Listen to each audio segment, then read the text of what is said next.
Welcome to the Rimworld mod rundown.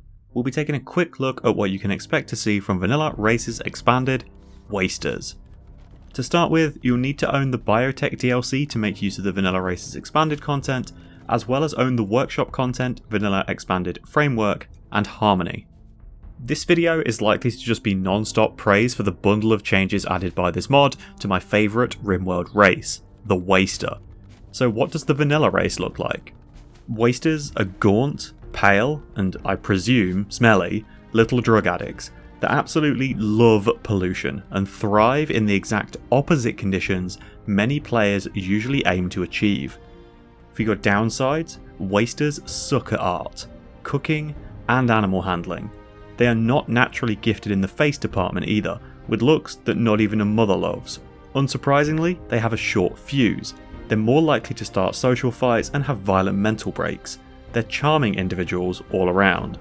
Most dangerously, Waster'ds are reliant on Psychite in any of its forms. They need it to survive. After 5 days without a dose, they suffer awful stat penalties, similar to the early stages of food poisoning. After 30 days, they drop into a coma. If an entire 60 days manages to pass without them being administered any Psychite, they perish. Drugs aren't just something Waster'ds want, it's something they require. Given their interest in all things chemical, Waster'ds can never suffer from a Psychite or wake-up addiction, and are impervious to the risk of having a wake-up overdose. What's more, their gross bodies are perfectly developed for living in a wasteland, with a huge immunity gain, and not only immunity to toxic environments and gases, but actual improvements to their stats if they're in a polluted area. So, that's in vanilla. What did Expanded change? Well, basic pollution stimulus was cool, but why limit it to only buffing a couple of attributes? Waster'ds with Expanded have a unique germline addition called mutations. Pollution stimulus works exactly the same, only now it's a mutation.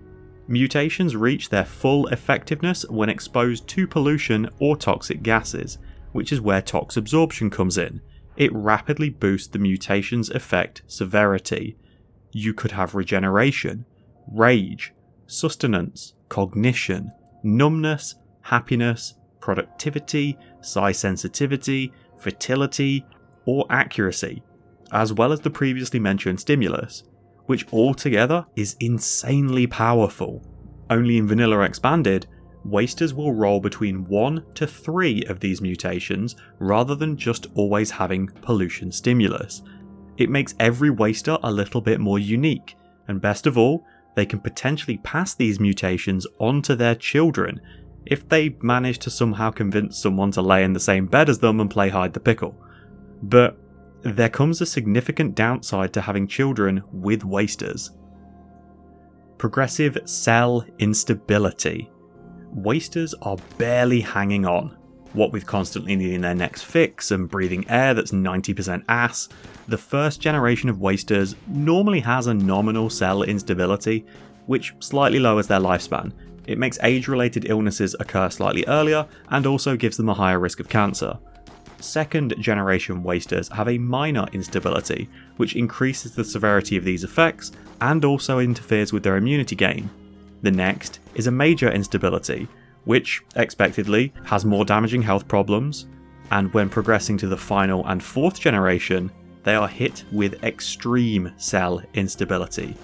It lowers lifespan to 40%, they have 800% higher occurrences of cancer, and it will severely hamper their immunity gain.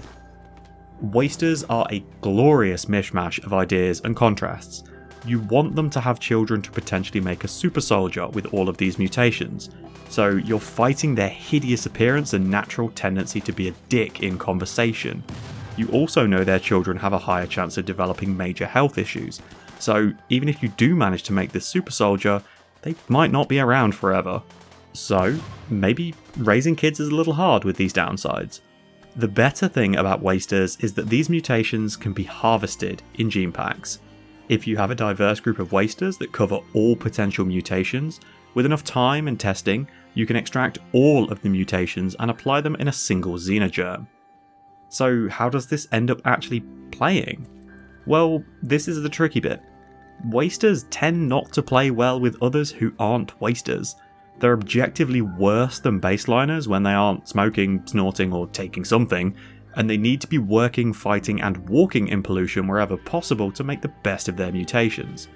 If you want to try playing with wasters, you kinda need to go all in. But goddamn, is it a fun run to do. So pick a start and replace all of the starting colonists with wasters. You need to rush drugs research and get some psychoid in the ground ASAP. Your wasters will likely drop with something stashed in one of their pockets, and you'll need to make it last until your first harvest and a secured stockpile of the good stuff.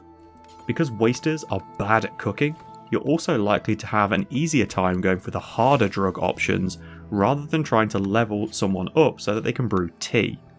A waster run is also one of the few real opportunities you'll have to use the toxifier generator, as the quote-unquote negative effect is positive for you. So, no need to build batteries, worry about the wind, sun, or location of geothermals. Just find the place that you want to live and chuck a bunch of these fart plants on the ground. By the time you're established, you'll be harder, better, faster, and stronger than a standard colony, whilst making the majority of enemies who enter your tile weaker because of how utterly gross it is. Here, I've included some footage of one of my stream colonies, showing how long a waster run can last with surprisingly little impact from using so many pollution generating devices. Just ignore the meteorite shower going on and copious amounts of other mods in the background. I'm really surprised to see that a toxifier generator can run for 3 to 4 years and still not hit the outer limits of its radius. They're so cheap for the power that they produce, and they do only good things for you as wasters. I kind of feel like I'm shilling for reopening coal mines or something here, so remember, this is all just a game. The mod does also include a single additional structure, the burn barrel. You throw waste packs in, it makes a toxic cloud appear around it. As wasters, you are totally immune to pollution, toxic gas, and toxic buildup, all of which this barrel generates. You want them in or around your kill box to inflict massive penalties to your enemies. Just be aware of how fast the toxic buildup stacks with this burn barrel. You won't have many prisoners left when they go all Robocop henchmen from exposure to this stuff.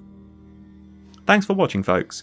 If you have any mods you'd like to see a full breakdown for, or any suggestions of mods you'd like to see covered, feel free to leave them in the comments and I might get around to them. I'll be back again soon with another Rimworld mod rundown. Wherever you are in the world, enjoy the rest of your morning, afternoon, or evening. Take care.